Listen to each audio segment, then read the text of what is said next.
በቅርበት በደረሰባችሁ ስብራት ለምንድነው ሁሉ ጊዜ ተሰብራችሁ የምትኖሩት?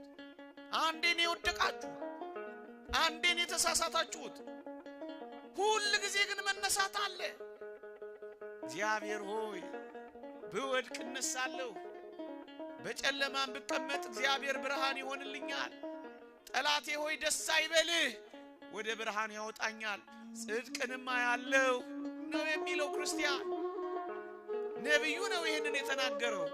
ወጣቶች ዛሬ በሚሆነው ነገር ስራ አጣችሁ ሊሆን ይችላል።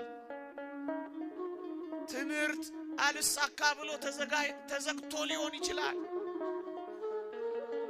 የምወዳቸውን እንዴት እጦራለሁ ብላችሁ ጭርምት ኩርምት ብላችሁ ያላዘናችሁ ያለቀሳችሁም ሊሆን ይችላል።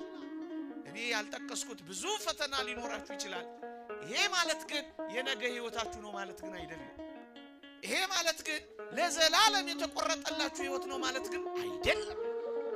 በዚህ ቅጽበት ይልቅ ወደ እግዚአብሔር ጸጋ ይልቅ ወደ እግዚአብሔር ምስጢር ነው እንጂ መድረስ ያለባችሁ።